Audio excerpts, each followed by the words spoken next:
Fish fry అంటే మాత్రం నాకు కావాలని తినేస్తారు, కానీ ఫిష్ ఫుల్స్ అంటే నా వల్ల కాదంటారు. అలాంటి వాళ్ళు కూడా అద్భుతంగా ఉందని తినేలాగా ఉంటుంది ఈ చేపల పులుసు. మరి ఎలా చేయాలో తెలుసుకుందామా? ఇందుకోసం ముందుగా మసాలాను ప్రిపేర్ చేసుకుందాం. 2 టీ స్పూన్స్ జీలకర్ర, 2 టేబుల్ స్పూన్ ధనియాలు, 1 టీ స్పూన్ మెంతులు వేసుకొని మెత్తగా పౌడర్ చేసేసుకోండి.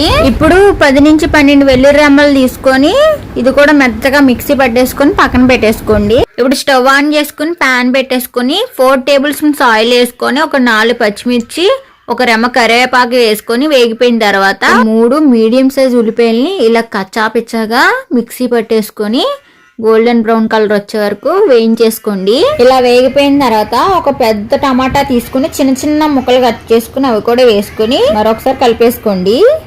ఇప్పుడు 1 టీ స్పూన్ పసుపు, రుచికి తగినంత ఉప్పు, 2 టేబుల్ స్పూన్లు కారం వేసుకొని 2 నిమిషాలు ఫ్రై చేయండి.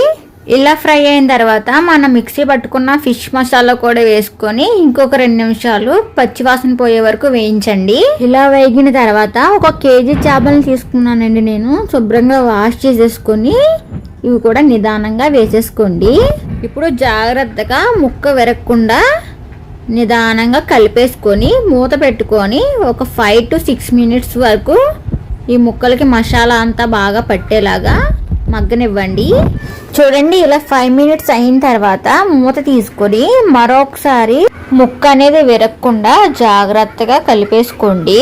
ఇప్పుడు చింతపండు గుజ్జు కూడా వేసుకొని ఒక 100 ml వాటర్ కూడా పోసుకొని మంట అనేది హై ఫ్లేమ్ లో పెట్టుకొని ఒక 5 మినిట్స్ కుక్ చేసి తర్వాత లో ఫ్లేమ్ మీద ఒక 10 మినిట్స్ మూత పెట్టుకొని కుక్ చేయండి. చూడండి, ఇలా మధ్య మధ్యలో గరిటె పెట్టకుండా అటు ఇటు కుదుపుతూ ఉడికించుకోండి. చూడండి, ఇలా పులుసు అనేది దగ్గర పడిన తర్వాత ఒక గుప్పుడు కొత్తిమీర కూడా వేసేసుకొని ఇంకొక 2 నిమిషాలు మగ్గనివ్వండి. చూడండి, ఈ చేపల పులుసులో మనం ఎప్పుడైనా ఉప్పు, కారం, పులుపు అనేది కరెక్ట్ గా వేసుకుంటేనే దీని రుచి అనేది చాలా బాగుంటది. ఈ ఒక్క విషయం మట్టి గుర్తు పెట్టుకోండి. అంతేనండి, నోరూరించే చేపల పులుసు అనేది రెడీ అయిపోయింది. ఇలా చల్లగా వర్షం పడుతున్నప్పుడు వేడివేడిగా ఇలా చేపల పులుసు వేసుకుని తింటే ఆహా, ఇంక మాటలు లేవండి బాబు, ఓన్లీ తినేయడమే.